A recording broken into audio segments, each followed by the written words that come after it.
Abriremos aqui um parênteses para falarmos sobre os riscos de virem sem uma estrutura mínima de sustentação para os tempos de adaptação. Em um país de pouco mais de 10 milhões de habitantes, quase 10% dos moradores são de fora. Pelo 7º ano seguido, os portugueses viram o número de imigrantes aumentar. E, de novo, os brasileiros tiveram uma grande participação nesse crescimento. As pessoas buscam coisas muito simples: segurança, qualidade de vida, perspectiva de vida para os filhos. E quando olham a Europa, falam: bom, para onde eu vou? Portugal. Falamos a mesma língua, tem sol. Então, a adaptação é muito mais fácil do que qualquer outro país da Europa. A Casa do Brasil, que apoia imigrantes brasileiros em Portugal, atende por semana 2 a 4 casos de golpes enganosos e indivíduos em situação de precariedade, informa o técnico de atendimento da instituição, Vitor Asten. Atualmente há entre 60 a 70 atendimentos por mês de imigrantes necessitados de apoio, seja online ou por telefone. Na opinião de Asten, parte da responsabilidade por esses números cabe à ação de influencers, que nas redes sociais prometem, a quem quiser deixar seu país rumo a Portugal, uma vida fácil do outro lado do Atlântico. Os golpes são de 2 tipos, os que começam já no país de origem, e os que se desenrolam em Portugal, ao longo do processo de instalação ou de regularização da documentação do imigrante. Alvo do segundo tipo de golpe são brasileiras e brasileiros que já vivem há algum tempo em Portugal. A fraude pode ocorrer, por exemplo, no aluguel de moradia, logo após pagarem caução de vários meses, sem contrato, as vítimas são despejadas do quarto ou a casa.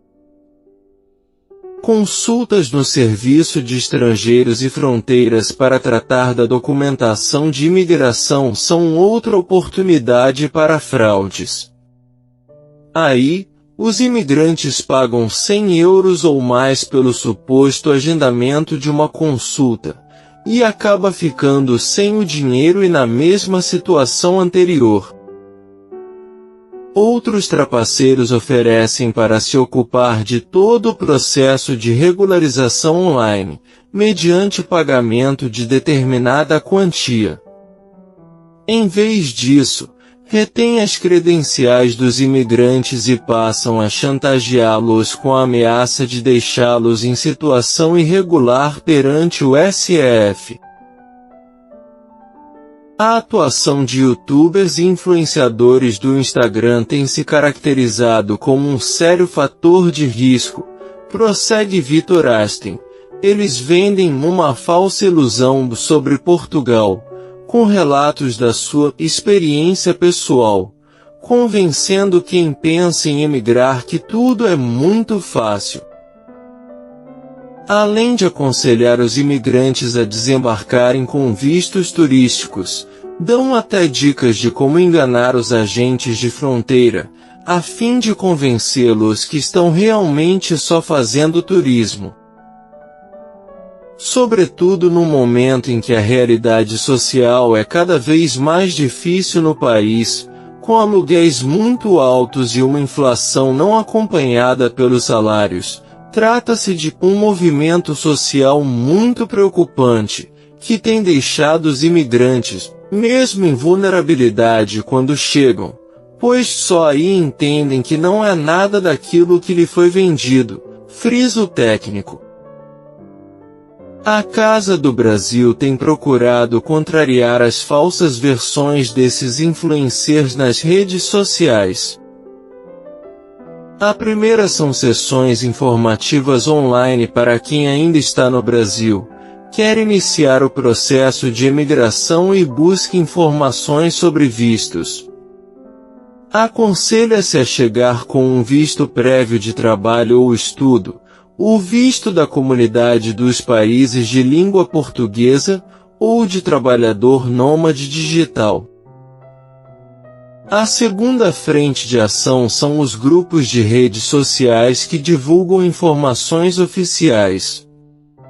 A terceira são canais do YouTube com vídeos explicativos sobre obtenção de vistos, autorização de residência e acesso a serviços públicos. Serviços sociais não atendem turistas em Portugal.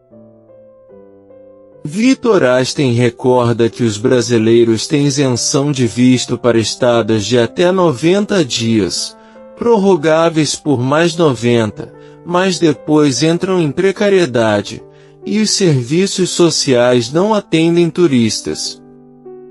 A partir daí, as dificuldades avolumam-se.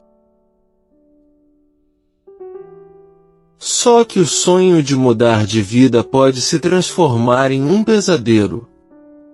Nos últimos 3 anos, o custo de vida em Portugal disparou e o salário mínimo é um dos mais baixos da Europa. De acordo com o Índice Internacional de Habitação, Lisboa é a cidade mais cara para se alugar um imóvel. Há casos de brasileiros que estão dormindo em barracas porque não conseguem pagar por um lugar para morar. A Prefeitura e a Segurança Social de Portugal afirmaram que estão acompanhando a situação na área, mas não informaram se foi oferecido algum tipo de ajuda para os imigrantes. Não basta sonhar e mudar, né? Você precisa planejar a sua mudança e vir de forma estruturada. Cada vez mais planejamento é fundamental para quem vai mudar para que o número de brasileiros não engrosse essa fila de pessoas que vão pedir, de fato, ajuda para voltar. Porque ficam em uma condição que não tem nem dinheiro para passagem.